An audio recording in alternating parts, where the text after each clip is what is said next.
મિત્રો હવે આપણે વાત કરીએ આ ફિલ્મના બીજા એક મહત્વનું કેરેક્ટર જેમનું છે હેમાંગભાઈ દવે, જેને અત્યાર સુધી તમે ઘણી બધી ફિલ્મોમાં કોમેડી કેરેક્ટરમાં જોયા હશે, તમને હસાવતા જોયા હશે, પણ આ ફિલ્મ દ્વારા તેમને એક બહુ સરસ મજાનો મેસેજ લઈને આવ્યા છે આપણી સાથે. તો એમની સાથે વાત કરીએ. સર, તમારા કેરેક્ટર વિશે કંઈ કહેશો? 31st ફિલ્મનું નામ છે, જે રિલીઝ થઈ રહી છે 20મી ડિસેમ્બરે, અને આ ફિલ્મમાં એક લોયરનું કેરેક્ટર ભજવી રહ્યો છું અને પરીક્ષિતનો જ લોયર છું. તો એટલે મારા માટે બહુ જ અલગ પ્રકારનો એક રોલ હતો કરવા માટે. મેં પહેલા લોયરનું પાત્ર ભજવેલું છે, પણ એમાં મારે દલીલો નથી કરવાની, પણ આમાં મેં દલીલો પણ કરી છે, એટલે મારા માટે બહુ જ અલગ પ્રકારનો આ એક્સપિરિયન્સ હતો. જી, એક કોમેડી કેરેક્ટર હંમેશા લોકોને હસાવતા રહેવું અને અત્યારે એક સિરિયસ પાત્ર કેમેરા સામે ભજવવું, તો એ બંને વચ્ચે તમને કેટલો ડિફરન્ટ લાગ્યો? અંતર તો ખાસો છે બંને વચ્ચે, પણ મને પાક્કું ખબર છે હું જયારે સ્ક્રીન ઉપર આવીશ ને ત્યારે મારા મિત્રો તો હસવાના જ છે. પણ કોમેડી કરવી અને સિરિયસ પ્રકારના રોલમાં ખાસો અંતર હોય છે. તમારું હોમવર્ક, કોમેડી કરવા માટે મારું હોમવર્ક નથી કરવું પડતું, પણ એક આવો સિરિયસ પ્રકારનો જે રોલ હોય અને જ્યારે તમારે બધી દલીલો યાદ રાખવાની હોય, તમારા જેટલા પણ ડાયલોગ્સ છે એ લાઈન ટુ લાઈન એ જ રીતે હોવા જોઈએ, તો એના માટે હોમવર્ક ખાસું કરવું પડે. અને ઓફકોર્સ તમે કોર્ટરૂમ ડ્રામા અમે લોકો શૂટ કરી રહ્યા છે, તો ભલે શૂટિંગ છે પણ તમારે જે કોર્ટનું ડેકોરમ છે એ તો તમારે મેન્ટેન રાખવું જ પડે, કારણ કે જજ પણ એક્ટર છે, અમે પણ એક્ટર છીએ, પણ અમારા માટે એ વખતે જજ છે અને એમના માટે અમે એ વખતે લોયર છીએ, તો એ ડેકોરમ સાચવવું બહુ જરૂરી છે. તો તમારા પોતાના માટે એવું થયું એ વખતે કે તમે એક સિરિયસ પ્લે કરી રહ્યા હતા છતાં પણ તમને હસવું આવતું? ડગલે ને પગલે થતું. એટલે હું તો દરેક જગ્યાએ ઇન્ટરવ્યુમાં કહું છું કે અમારા જે ડિરેક્ટર સાહેબ છે પ્રણવભાઈ, એ દોરડું લઈને આવતા હતા અને મને બાંધી દેતા હતા કે તમારે આટલું જ કરવાનું છે. કદાચ એમને એવું લાગ્યું હશે કે બહુ જરૂરી છે બાંધવું. બધાને એવું લાગે જ છે, દરેક ડિરેક્ટર. કારણ કે મારી આદત છે કે હંમેશા મને જો સ્ક્રિપ્ટ મળે તો એ સ્ક્રિપ્ટ લઈને બેસીને હું ઘરે મારું હોમવર્ક કરતો હોઉં છું. તો એમાં મને જ્યાં કંઈ પણ સૂજે, ઓફકોર્સ એ સ્ક્રિપ્ટને લગતું જ હોય, ક્યાંય આગુ પાછું આઉટ ઓફ ધ બ્લુ કશું ના હોય, પણ સ્ક્રિપ્ટને લગતું મને ક્યાંક લાગે, કારણ કે હવે આટલી ફિલ્મો કર્યા પછી, આટલા કોમેડી રોલ કર્યા પછી એક ઓડિયન્સની નાડી આપણને ખબર હોય કે ઓડિયન્સ જો હું આ રીતે બોલીશ ને તો વધારે હસશે, અને રાઇટર હંમેશા લખતા હોય એમના ફ્લો પ્રમાણે. પણ આજે મારું કેરેક્ટર હું વાંચું ને ત્યારે મને એમ થાય કે ના, મારે આ નહીં, આ રીતે બોલવું તો વધારે મજા આવશે. અને ઓફકોર્સ એ કરતા પહેલા પણ અમે લોકો ડિરેક્ટર સાથે હંમેશા ચર્ચા કરીએ જ છે, ને ઓલવેઝ એ વસ્તુ એક સજેશન તરીકે જ હોય કે સર આ મેં કર્યું છે, બરોબર લાગે છે તો કરીએ, નહીતર તો કેપ્ટન ઓફ ધ શિપ તો એ જ છે, કેપ્ટન. તો એ જે કે પ્રમાણે પછી થાય. આમાં તો એ જ થયું છે, મેં કશું સજેશન બી નથી આપ્યા. તો સર, તમને એક પ્રશ્ન કે આવો એક વિષય પર સાહસ કરવું, તો એવો આમ વિચાર તમને કેવી રીતે આવ્યો?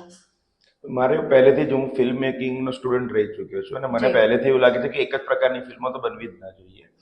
બધા જ પ્રકારની વાનગીઓ હોય ને તો થાળી સરસ લાગે, મજા આવે. હા, ચોક્કસ. કોમેડી એક જોનર છે, લોકોને પસંદ છે, એ પણ સાચી વાત છે, પણ લોકોને એ કહેવાય ને મિસઅન્ડરસ્ટેન્ડિંગ છે કે ગુજરાતી ઓડિયન્સ ખાલી કોમેડી જ જોવા માંગે છે. એ વાતને હું માનવા તૈયાર છું. દ્રશ્યમ જેવી કે વશ જેવી ફિલ્મો ગુજરાતી ઓડિયન્સ પણ જોઈને એ લોકોને પૈસા કમાઈને આપે. સાઉથની ફિલ્મો પણ જોવે છે. સાઉથની તો ચલો પણ મસાલા ફિલ્મ હોય છે, પણ આ તો એકદમ સિરિયસ ફિલ્મ હતી. દ્રશ્યમાં કોઈ જગ્યાએ કોમેડી નથી, વશમાં કોઈ જગ્યાએ કોમેડી નથી, બરાબર. છતાં એ ફિલ્મ ગુજરાતમાં ચાલી છે, એની હિન્દી રીમેક બની છે વશની. તો એટલે હું એ વાત માનવા માટે તૈયાર નથી કે ફક્ત કોમેડી ફિલ્મો જ ગુજરાતીમાં ચાલે. એટલે હું પહેલેથી જે બિલીવ કરું છું એ પ્રમાણે મેં અલગ અલગ વિષયો પસંદ પહેલેથી હું એવા જ કરું છું અને એની ફિલ્મ બનાવું છું. એટલે મને એવું નથી લાગતું કે આ ફિલ્મ બનાવવાથી કઈ નુકસાન છે, ઇન્ડસ્ટ્રીને પણ નથી ને ઓડિયન્સને પણ નથી. જી ચોક્કસ. પણ ક્યાંક જોઈએ તો ગુજરાતમાં આવા બોલ્ડ વિષયો બહુ ઓછા લોકો એક્સેપ્ટ કરતા હોય છે. બનાવવા વાળાની એટલી એ કહેવાય મેચ્યોરિટી નથી હોતી કે લોકો આટલું એક્સેપ્ટ કરશે. મને એવું લાગે છે કરી લેશે, ઓડિયન્સને મજા આવશે, એટલે હું બનાવું છું. અચ્છા, ઓકે. તો આમ મતલબ તમે એક પ્રકારે સમાજને કરીશો બતાવવાની કોશિશ કરી છે કે ખરેખર આવું સમાજમાં ચાલી રહ્યું છે ને આપણે બધા સૂતા છીએ, જાગતા નથી, તો એક જગાડવાનો પણ તમારો પ્રયાસ આપણે જગાડવાનો એક બાય પ્રોડક્ટ હોઈ શકે, પણ હમણાં જ હું એક વાત કરતો હતો ઇન્ટરવ્યુમાં એ પ્રમાણે, આ કોઈ પણ સિનેમા જે છે ને એ સમયનું ડોક્યુમેન્ટેશન છે. આજથી 20 વર્ષ પછી લોકો ફિલ્મો જોઈને ડિસાઈડ કરશે કે એ વખતનો સમાજ શું હતો અને કેવું વિચારતો હતો. એટલે મારે ઘણું ઓનેસ્ટ રહેવું પડે આજની સોસાયટીના થિંકિંગ સાથે, અને અમે એ જ પ્રયત્ન કર્યો છે. હવે એમાંથી કોઈને શીખવું હોય તો વેલ એન્ડ ગુડ, પણ છતાં એને એટલું તો ખબર પડશે જ કે ઓકે આ સમાજમાં આ ચાલી રહ્યું છે, જે મારા મત પ્રમાણે ફિલ્મ મેકર તરીકે બહુ અગત્યની વસ્તુ છે.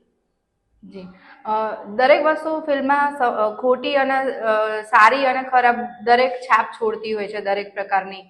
તો કેવું લાગે છે કે સમાજમાં આજની યુવાન પેઢી જે છે એ કયા પ્રકારથી કઈ દ્રષ્ટિએ જોશે આ ફિલ્મને?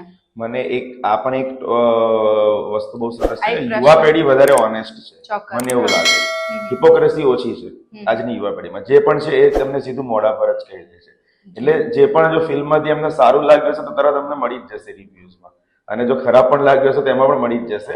અને મને એટલો ભરોસો છે કે આપણે ભલે ગમે કહેતા કે આજની જનરેશન અને એવું કહીને આપણે સિરિયસલી ખારીજ કરી દેતા હોઈએ છીએ, પણ એ લોકો જ સારા સબ્જેક્ટને એ લોકો જ ચલાવે છે. તો મને ખાતરી છે કે સબ્જેક્ટ અમે જો સારો ન્યાય આપ્યો હશે તો લોકો જોશે અને યુવા પેઢી એને ચલાવશે. અને એમાંથી હું હંમેશા કહું છું કે ફિલ્મો શીખવા માટે નથી હોતી, ખાલી આત્મચેતના માટે હોય છે. પોતાની અંદર જ બધાને ખબર છે સારું. કોઈ પણ મા બાપ પોતાના બાળકોને નથી શીખવાડતું કે જઈને છોકરીની છેડતી કરો. ચોક્કસ. આ ફિલ્મ પણ એવી રીતના જ છે, અમે શીખવાડવા નથી માંગતા, કારણ કે એ તો સનાતન સત્ય છે. ખાલી અંદરની કહેવાય ને ઇનર ભાવને જગાડવાની છે, આત્મચેતનાને ખાલી એક ટચ કરશે. લોકો જાતે મહેસૂસ કરશે કે શું કરવું જોઈએ, કેવી રીતના બિહેવ કરવું જોઈએ છોકરીઓ સાથે કે પોતાની સ્ત્રી મિત્રો સાથે, કેવી રીતના એમનું આચરણ શું હોવું જોઈએ, એ લોકો પોતે જ સમજશે. અને એટલા સમજદાર છે જ ગુજરાતીઓ તો એમ પણ સાચવી બહુ સમજદાર છે. જી ચોક્કસ. તો મિત્રો આ હતા આપણા ફિલ્મના ડિરેક્ટર સાહેબ.